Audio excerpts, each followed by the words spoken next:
pantalla del tema que vamos a comenzar hoy.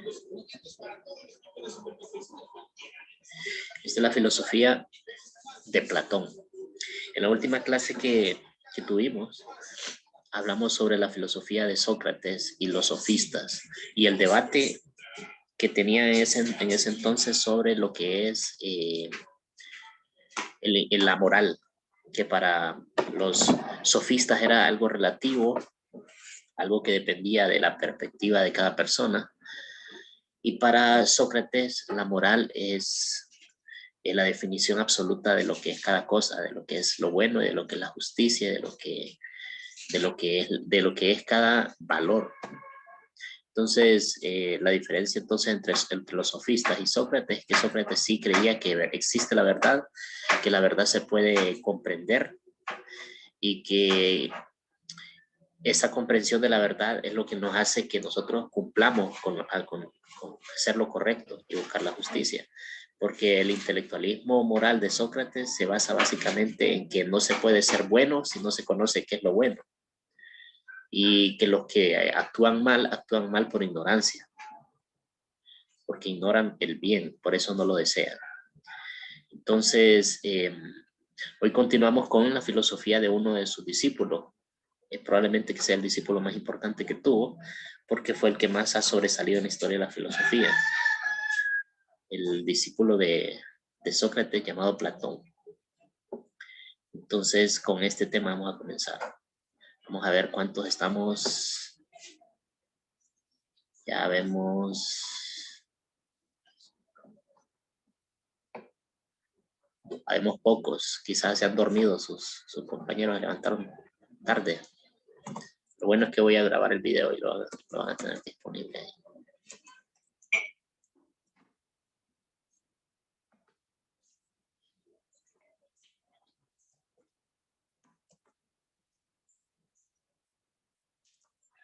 Bueno, entonces, como les estaba diciendo, el tema es la filosofía de Platón. Estoy tomando capturas para tomar la asistencia.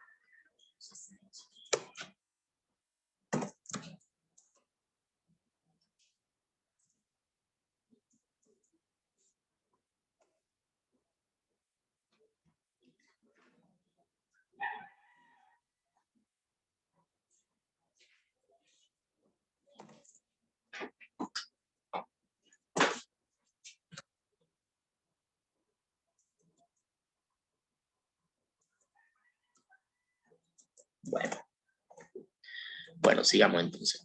¿Quién era este filósofo llamado Platón? ¿Por qué destaca tanto? Bueno, para empezar, él realmente no se llamaba Platón, se llamaba Aristócles. Y le llamaban así, Aristócles. Bueno, le fueron llamando Platón porque Platón significa de espalda ancha. Él era una persona bastante robusta, o sea, de cuerpo grande. ¿Por qué? Porque en esa época los atenienses también tenían como costumbre practicar atletismo. De hecho, ellos inventaron la maratón, inventaron varias disciplinas que ahora se llaman, que ahora aparecen en los Juegos Olímpicos. Entonces, a este señor Aristócles, que luego le llamaron Platón, era descendiente de un personaje bien importante ahí en Grecia, que le llamaban Solón, considerado uno de los 7 sabios antiguos de Grecia.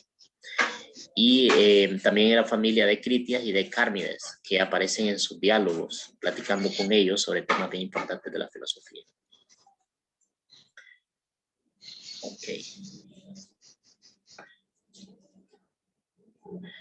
También se puede decir que sus fuertes convicciones políticas lo llevaron a interesarse por el gobierno de la polis.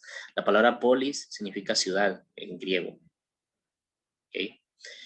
Entonces, sin mucho éxito, porque jamás se incorporó de lleno a la política. Hizo un intento en un lugar llamado Siracusa, pero más bien lo terminaron metiendo a la cárcel. Entonces, las ideas de él en política son muy buenas, pero nunca se ha practicado. El intelectualismo socrático lo llevó a afianzar su esperanza en la razón. ¿Por qué? Porque como les dije, para Sócrates solo es posible adquirir la justicia teniendo una noción correcta de lo que es lo bueno. Entonces, esa noción es puramente intelectual, es puramente racional. Entonces le dan un lugar privilegiado a la razón. Su fe en el conocimiento como condición inexcusable de acierto político para él, para Platón. Solo las personas que son las más conocedoras, las más capaces, deberían de gobernar la sociedad. Y no dejárselo a cualquier persona solo porque sea popular, ¿verdad? O porque tenga algún carisma específico. Tiene que ser una persona que conozca de leyes y que conozca de filosofía, obviamente. Entonces, convencido de que los estados están mal gobernados, entonces funda la institución llamada la academia. Ahora nosotros escuchamos y hablamos con toda tranquilidad de que la academia aquí, que hay una academia allá, pero esta palabra academia la inventó él. La inventó él para crear un grupo de personas que estudiaran y que profundizaran en la ciencia, que la ciencia en ese entonces estaba unificada, era una sola ciencia. No es como ahora que hay biólogos, químicos, astrónomos. No, antes el que hacía ciencia, el filósofo, sabía de todo eso, era médico, era astrónomo, era matemático, todo estaba unificado. Entonces, con la esperanza de formar hombres sabios,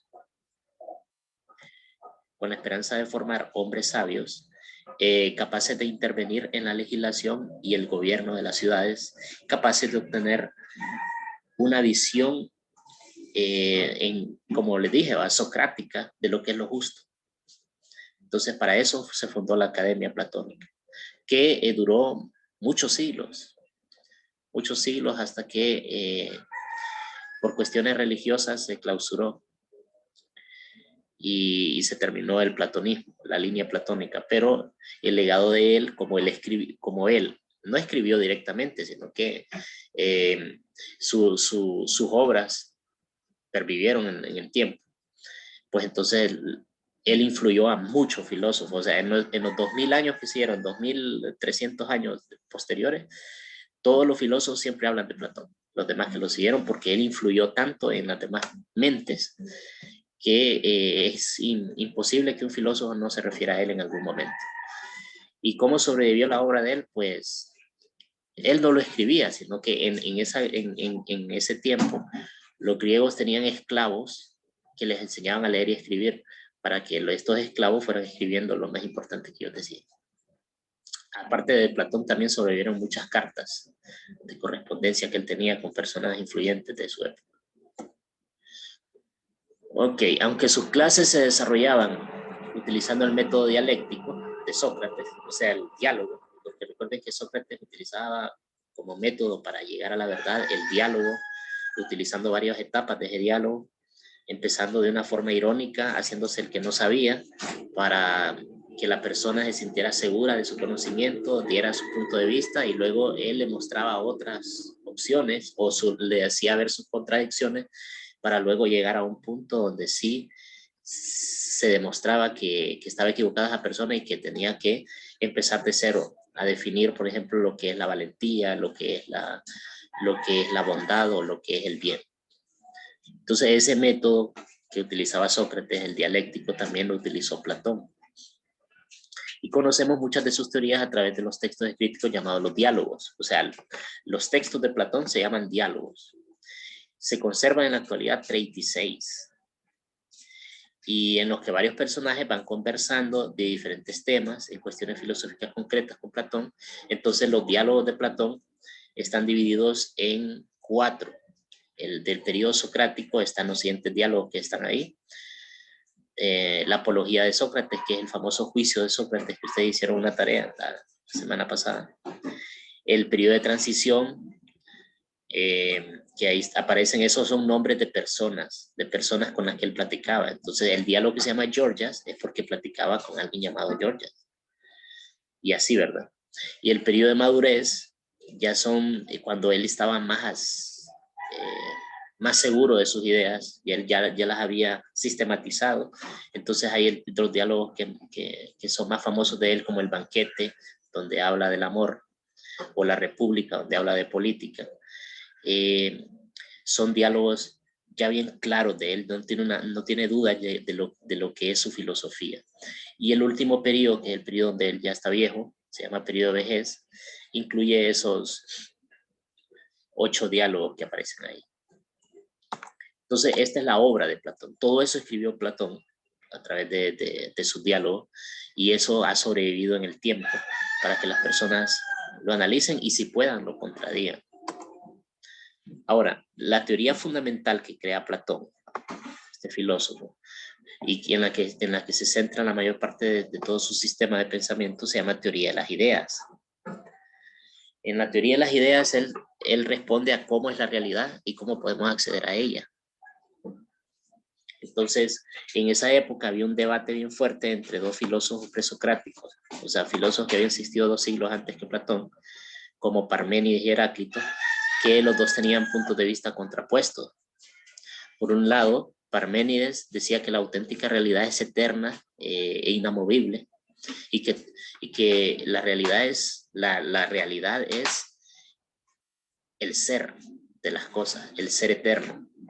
Al final, todos los seres se reducen al ser eterno, que es inamovible. Eso decía Parménides. Y Heráclito era todo lo opuesto. Él decía que lo real era lo que estaba perpetuamente fluyendo, lo que siempre estaba cambiando.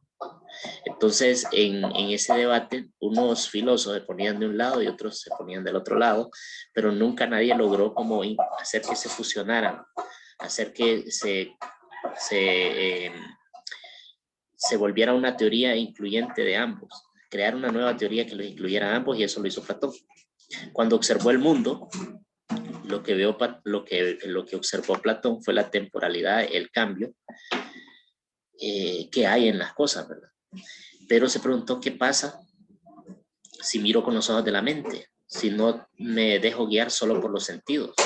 Veo más allá de lo concreto y voy a ver las formas, los modelos y las esencias de las cosas, lo que tienen en común todos los objetos del mismo tipo. Entonces él lo que hizo fue categorizando y clasificando las cosas hasta que llega a una categoría única o especial llamada la idea, idea. Y quizás ustedes escuchan la palabra idea y dicen, yo tengo una idea, y se le prende el foco a uno, como hacen en los dibujos animados. Pero la palabra idea la inventó Platón. Pero no la inventó como idea como la manejamos actualmente en la psicología o en el lenguaje popular para hablar de que tengo una idea de que cómo, por ejemplo, resolver un problema. Se me ocurrió una idea. Vamos a utilizar tal material para arreglar ese tubo que se rompió. Ese tipo de idea no es la idea de Platón. La idea original de la palabra idea es esencia de las cosas. Porque para Platón hay un mundo donde están las esencias de las cosas y hay otro mundo donde están las sombras o como las réplicas o las copias de las cosas, que es nuestro mundo. ¿Okay? Entonces Platón afirma la existencia de unas entidades inmateriales. Estas son las ideas, son entidades inmateriales. Déjenme que estoy tomando capturas de evidencia. A ver cuántos llevan. Van 12. Entonces, estas ideas para él son entidades inmateriales, son absolutas, son inmutables, son perfectas, son universales, independientes del mundo físico. Y estos son los modelos de las cosas, ¿verdad? Estas entidades son las ideas del mundo inteligible y, consecuentemente, la teoría que postula la existencia de estos dos mundos, la teoría de Platón, va a decir que está el mundo sensible, que es el mundo que yo puedo ver, tocar, sentir, palpar, y el mundo inteligible, que es un mundo que yo no lo puedo ver con los ojos físicos, sino solo con la mente, y es el mundo donde están las ideas, los modelos, las esencias de las cosas. ¿Okay? Este mundo, esta idea de Platón, el cristianismo la va a adoptar, porque el cristianismo surgió después de estos filósofos que le he estado hablando, y el cristianismo lo va a adoptar y van a mencionar que ese mundo de las ideas, ese mundo perfecto, inmutable, es el cielo. El cielo o la gloria donde están los ángeles y donde está Dios. ¿Okay? Entonces, pero Platón, 3, 4 siglos antes, ya tenía este entendimiento de que existía este mundo perfecto, ¿verdad? Que se contrapone al mundo físico. Entonces, en esta teoría de las ideas, por ejemplo, aquí les tengo un esquema donde está el caballo, que es el caballo que está en el mundo de las ideas, que tiene los rasgos del caballo ideal.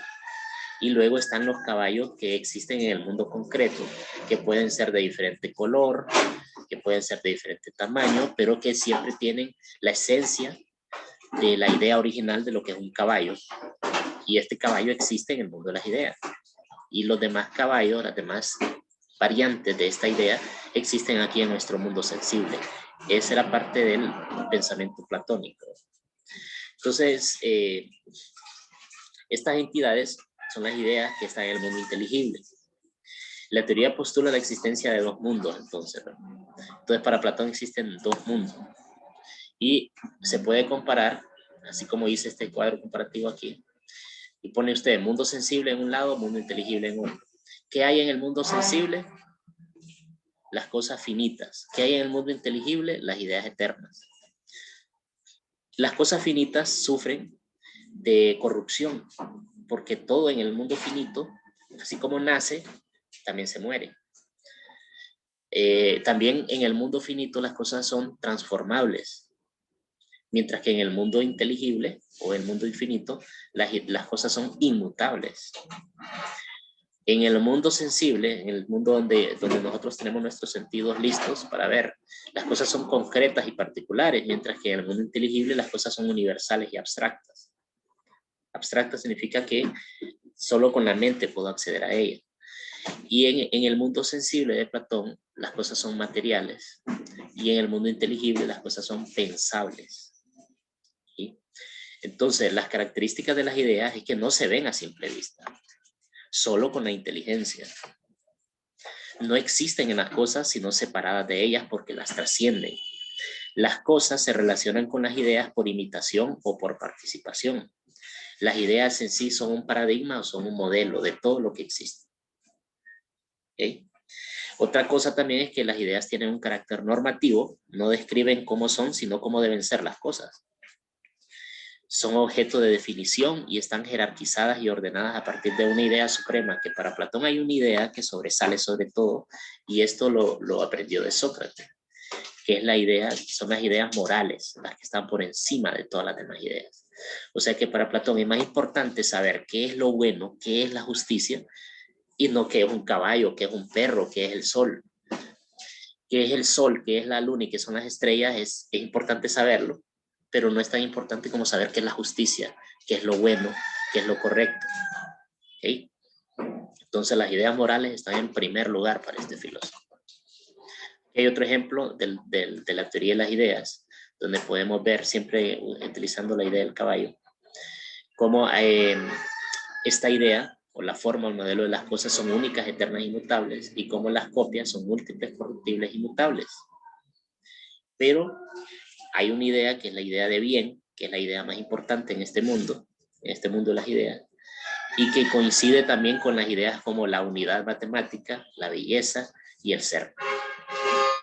Entonces es sumamente interesante que este filósofo haya llegado a estas conclusiones, a estos pensamientos, y nadie hasta el día de hoy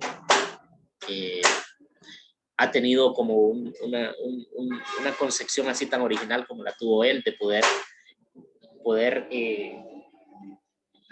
compaginar dos puntos de vista tan contrarios, tan opuestos. Ok, la otra teoría que sobresale en Platón es la teoría del conocimiento. Y en la teoría del conocimiento, este filósofo enseña la posibilidad de acceder a las ideas, a este mundo, a través de una alegoría. Platón va a ser un filósofo bien interesante porque así como los primeros filósofos criticaron los mitos por decir que los mitos eran invenciones imaginarias para explicar una realidad que no comprendemos, como por ejemplo decir que hay un Dios que hace que cuando se enoja hace que truenen las nubes y el cielo y todo, y que realmente es un fenómeno natural, pero se inventaron un mito de un Dios para explicarlo porque no saben cómo funciona la naturaleza. Pero este filósofo va a inventar sus propios mitos para explicar cómo funcionan las cosas. Él va a recurrir al mito como una figura literaria y por ejemplo, va a crear el mito famoso, el mito de la caverna, y va a explicar la naturaleza humana y la importancia de la educación utilizando un mito. Entonces, ¿qué es lo que dice este mito de la caverna? que encadenado en el interior de la caverna, en un mundo de apariencias, está una persona, interpreta su ignorancia como realidad, de persona porque está encadenado obviamente, pero él puede ir progresando hacia la luz. ¿Y cómo lo va a hacer? Conociendo el verdadero mundo real y accediendo a la felicidad conforme a lo real, a lo perfecto y a lo racional. Entonces, esta persona que logra salir de esta caverna, o sea, de este mundo sensible, no se queda feliz él solo afuera, sino que decide ayudar a los otros, a traer esa luz que le va a hacer ver la realidad del mundo. Entonces, ese personaje que sale del mundo como de una matrix de ilusión y regresa al verdadero mundo, es el filósofo, ¿verdad? Para Platón el filósofo es el que hace eso y que decide ayudar a los demás. Entonces, en resumen, esta teoría del conocimiento va a hablar del mundo sensible, del mundo inteligible. Lo mismo que les estaba explicando anteriormente. Las cosas finitas del mundo sensible se transforman, son particulares y son materiales. Las cosas infinitas del mundo inteligible son ideas eternas, inmutables, universales. Entonces, para Platón, uno va accediendo a través de diferentes niveles a diferentes estados de la realidad hasta que llegamos totalmente a desaprender lo que hemos aprendido en el mundo sensible y aprender de nuevo en el mundo inteligible lo que son las ideas reales. Sí, sé que suena un poco complicado lo que estoy explicando, que suena un poco difícil, pero así es la filosofía, ¿no? La filosofía no es algo que se basa en cosas fáciles, no en cosas difíciles. Entonces, por eso es que suena un poco raro, pero así de esto se trata la clase y ustedes en la universidad van a seguir viéndolo porque llevan esta clase. Entonces, para Platón, el conocimiento es, en resumen, una reminiscencia. Quizá ustedes nunca habían escuchado en su vida la palabra reminiscencia, pero reminiscencia significa recuerdo. O sea que para Platón conocer es recordar lo que ya una vez vio el alma. ¿Qué significa esto? Que imagínense que para este filósofo cree que cuando nosotros aprendemos realmente estamos recordando. ¿Por qué? Porque nuestra alma es del mundo de las ideas. Nuestra alma pertenece al mundo perfecto, pero solo que nuestra alma ha sido puesta en este mundo imperfecto y entonces cuando vino a este mundo, nuestra alma olvidó todo. Y que nuestra alma al acceder al conocimiento, poco a poco se va liberando, porque estaba en esa caverna esclava, y va recordando el mundo perfecto, el mundo de los objetos reales, el mundo de las ideas, de las esencias. Entonces, conocer para este filósofo es recordar. Y nosotros, en el mundo sensible, basamos nuestro conocimiento básicamente en la imaginación y en la creencia. Pero a medida nos vamos volviendo más inteligentes, basamos nuestro conocimiento en la razón y en las matemáticas. ¿Okay? Entonces, cuando basamos nuestro conocimiento en la razón y en las matemáticas, entendemos un mundo donde hay leyes eternas, como por ejemplo las leyes de la física, las leyes de la química, las leyes de la biología. Y entonces vamos entendiendo ese mundo donde las cosas tienen un orden, no son caóticas.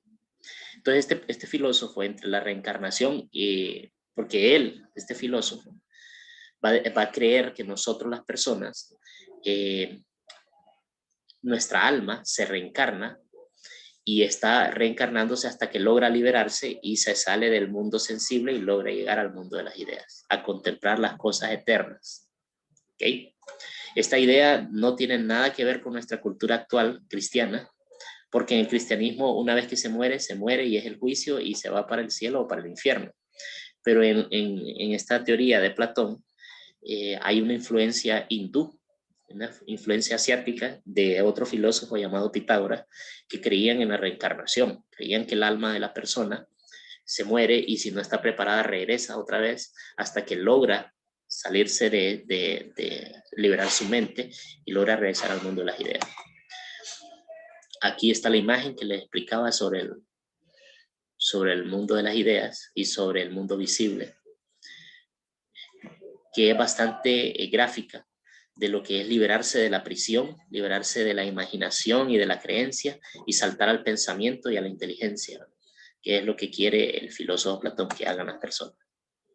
Y para terminar, en el punto de vista antropológico, o sea, Platón tiene una idea de lo que es el hombre, cómo concibe el hombre.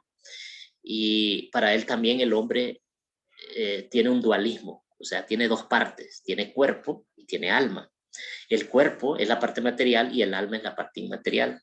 El cuerpo es mortal y se corrompe y se pudre, se enferma y se muere. Y el alma es inmortal porque viene del mundo de las ideas, viene del ámbito de las ideas. O sea que el alma es nuestra parte más importante para este filósofo y es la parte que tenemos que darle prioridad. Para Platón es más importante cuidar el alma que cuidar el cuerpo. ¿Sí? Entonces, a la unión del alma y el cuerpo, a él lo llaman un estado transitorio porque el alma no pertenece a este plano para Platón. El lugar propio del alma es el mundo de las ideas.